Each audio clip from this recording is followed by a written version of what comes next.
मस्त पावसाळा सुरू झालेला आहे आणि तुम्हालाही झणझणीत असं काहीतरी खायचं मन करतंय ना, मस्त तळलेलं आणि झणझणीत खायचं असेल तर ह्या व्हिडिओला पूर्ण बघा. आपण आज बनवतोय मस्त तर्री आलेली वडा मिसळ. आणि ही मिसळ आपण कशी बनवली आहे ह्यासाठी आपण कुठचा मसाला वापरला आहे, मिसळचा सिक्रेट मसालाही तुम्हाला ह्या रेसिपीमध्ये बघायला भेटेल. चला तर मग व्हिडिओला सुरुवात करूया आणि बघूया आपण ही मिसळ घरीच कशी बनवली आहे. त्यासाठी आपण इथे साहित्य घेतलं आहे. आपण इथे पॅन घेतला आहे. पॅन चांगला गरम झाला का ह्याच्यामध्ये आपण दालचिनीचे तुकडे, काळी मिरी, मसाला वेलची, स्टार फूल, लवंग, बडीशेप आणि शाही जिरं हे आपण मस्त खमंग वास सुटेपर्यंत फ्राय करून घेणार आहोत, परतून घेणार आहोत. आपल्याला चांगलं भाजून घ्यायचं आहे.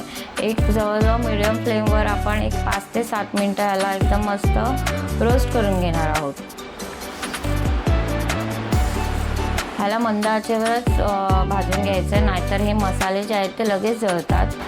ज्या मसाल्याला आपल्याला परतायला जास्त वेळ लागतो ते मसाले आपण पहिले फ्राय करून घ्यायचे आहेत, परतून घ्यायचे आहेत. आता हे आपले चांगले मस्त परतून झाले, त्यांना खमंग मस्त वास सुटलेला आहे. ह्याला आपण थंड करून घेऊया आणि बाकीचे जे राहिलेले मसाले आहेत ते पण आपण मस्त परतून घ्यायचे आहेत. आता हे जे मसाले आहेत हे कधी पण थंड झाले का त्याला मिक्सरमध्ये पावडर करून घ्यायचे आहेत, कारण जर तुम्ही गरम मसाले हे वाटले तर त्याला मॉइश्चर पकडतं आणि मसाले जे आहेत ते तुमचे लवकर खराब होतात. आता आपण पॅनमध्ये आपण टाकले धणे आणि धनेलाही आपण 1-2 मिनटं परतून घ्यायचं आहे. आणि हे 1 ते 2 मिनटं चांगलं परतून झालं का ह्याच्यामध्ये राहिलेले मसाले टाकणार आहोत. तेजपत्ता, जावित्री, खसखस आणि सुकी लाल मिरची. ह्यालाही आपण चांगलं परतून घ्यायचं आहे. हे पण चांगलं परतून झालं का ह्यालाही थंड करून सर्व एकत्र आपण पावडर करून घेणार आहोत. आता आपण त्याचं वाटण करून घेणार आहोत. त्यासाठी आपण इथे सुकं खोबरं घेतलं, याला चांगलं गोल्डन ब्राऊन करून घ्यायचं आहे. त्याच्यानंतरला आपण इथे ओलं खोबरं घेतलं, ह्यालाही चांगलं गोल्डन ब्राऊन करून घेऊया. मसाले जे आहेत हे आपण चांगले गोल्डन ब्राऊन करून घ्यायचे आहेत. आता ह्याच्यामध्ये थोडंसं तेल टाकूया. त्याच्यामध्ये 3 ते 4 लसणीच्या पाकळ्या टाकूया आणि स्लाइस केलेला कांदा.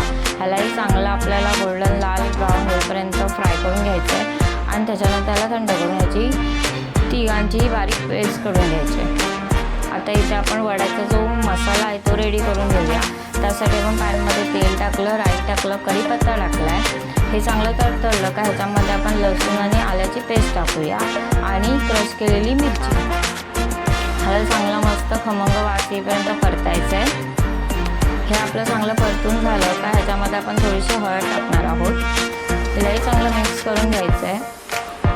हे चांगलं मिक्स झालं का ह्याच्यामध्ये आपण बारीक चिरलेली कोथिंबीर टाकून घ्यायचं आहे. आणि हा जो वड्याचा मसाला जो आहे हा आपला रेडी झालेला आहे, याला थंड करून घेऊया.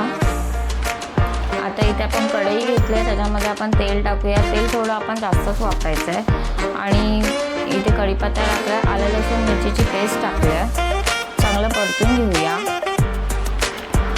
हे चांगलं परतून झालं का ह्याच्यामध्ये आपण बारीक चिरलेला कांदा टाकायचा आहे. ह्यालाही चांगला आपण गोल्डन ब्राऊन करून घ्यायचं आहे. आता कांदा जो आहे तो तुम्ही चांगला परतून नाही घेतला ह्याच्यामध्ये तर तो मिसळमध्ये सेपरेट होणार. तर ह्याला चांगला गोल्डन ब्राऊन होईपर्यंत परतून घ्यायचा आहे. आता ह्याच्यामध्ये आपण टॅमॅटो टाकला आहे, तोही मऊ झालेला आहे चांगला.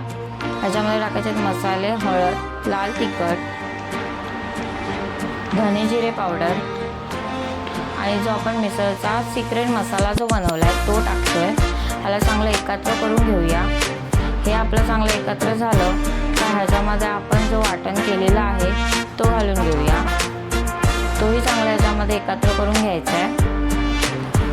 हा चांगला एकत्र झाला का ह्याच्यामध्ये आपण थोडंसं पाणी टाकणार आहोत आणि मस्त तेल सुटेपर्यंत ह्याला परतून घ्यायचं आहे. ह्याला चांगलं एकत्र करून घेऊया. मस्त इथे आता तेल सुटत आलेलं आहे. आता यात पाणी टाकायचं आहे, ते आपण एका साईडला गरम करत ठेवलं आहे. पाणी हा नेहमी ह्याच्यामध्ये वापरताना बॉईल करून वापरायचं, जेणेकरून जी तर्री जी आहे ती खूप मस्त येते. सो ह्याला आपण आता चांगलं एकत्र करून घेऊया. आता ह्याला चांगलं बॉईल होऊन द्यायचं आहे. बॉईल आपला चांगला आला, ह्याच्यामध्ये आपण टाकलं चवीप्रमाणे मीठ. आणि ह्याच्यामध्ये आपण जे बॉईल करून घेतलेले वाटाणे जे आहेत ते घालून घेऊया आणि मस्त बारीक चिरलेली कोथिंबीर टाकून आपली जी मिसळ जी आहे ती आपली प्रॉपर मस्त रेडी झालेली आहे। आता इथे आपण वडे करून घेऊया। त्यासाठी आपण इथे बटाटे जे आहेत ते उकडून स्मॅश करून घेतलेत आणि ह्याच्यामध्ये जो आपण मसाला जो बनवला आहे तो टाकला आहे, चवीप्रमाणे मीठ टाकलं आहे आणि बारीक चिरलेली कोथिंबीर टाकलं आहे आणि ह्याला आता चांगलं एकत्र करून घ्यायचं आहे आणि तुम्हाला जेवढ्या आकाराचे गोळे पाहिजे तेवढ्या आकाराचे तुम्ही गोळे करून घ्यायचे आहेत। अशा प्रकारे आपण बाकीचे सर्व गोळे जे आहेत ते आपण रेडी करून घेणार आहोत। इथे आपण त्याचं बॅटर बनवणार आहोत। त्यासाठी आपण इथे बेसन घेतलं आहे, त्याच्यामध्ये टाकूया थोडीशी हळद, थोडासा सोडा, चवीप्रमाणे मीठ आणि हे सर्व एकत्र करून घ्यायचं आहे। आता हे जे बॅटर बेसनचा जो बॅटर जो असतो तो कधीही करताना ह्याच्यामध्ये पहिलं थोडं पाणी टाकून घ्यायचं आहे आणि हे चांगलं मिसळ म्हणजे कुटल्या ज्या आहेत त्या चांगलं एकत्र करून घ्यायच्या आहेत, ते सगळ्या कुटल्या मोडून घ्यायच्या आहेत आणि मग तुम्हाला जेवढं पाणी पाहिजे तेवढं पाणी टाकून त्याचं चांगलं स्मूथ बॅटर तयार करून घ्यायचं आहे। आता बॅटर चांगलं तयार झालं आहे, तेलही आपल्या इथे चांगलं गरम झालं आहे। आता जे आपण बटाट्याचे गोळे बनवलेत ते आपण त्याच्यामध्ये बॅटरमध्ये मिक्स करून एक एक गोळे सोडणार आहोत।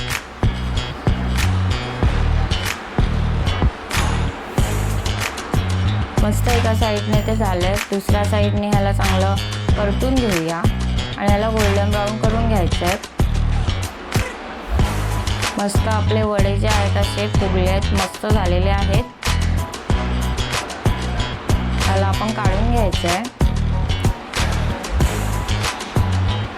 आता आपली मिसळ वडे जे दोन्ही जे आहेत ते आपलं चांगलं रेडी झालेलं आहे। इथे आपण चांगलं प्रेझेंटेशन करून घेऊया। आपण प्लेट घेतलं आहे, त्याच्यामध्ये वडा टाकला आहे आणि आपण आता ही मस्त तर्रीवाली जी मिसळ आहे ती त्याच्यावरती टाकून घेऊया आणि त्याच्यावरती फरसाण आणि बारीक चिरलेला कांदा हाही टाकून घ्यायचा आहे। तुम्हाला लिंबू हवा असेल तर तुम्ही लिंबू टाका आणि मस्त पावासोबत हे तुम्ही मिसळ खाऊ शकता। जर तुम्हाला व्हिडिओ आवडली असेल तर व्हिडिओला लाईक करा, शेअर करा, सबस्क्राईब करा आणि नेक्स्ट व्हिडिओ कुठची पाहिजे यासाठी कमेंट करा। थँक्यू।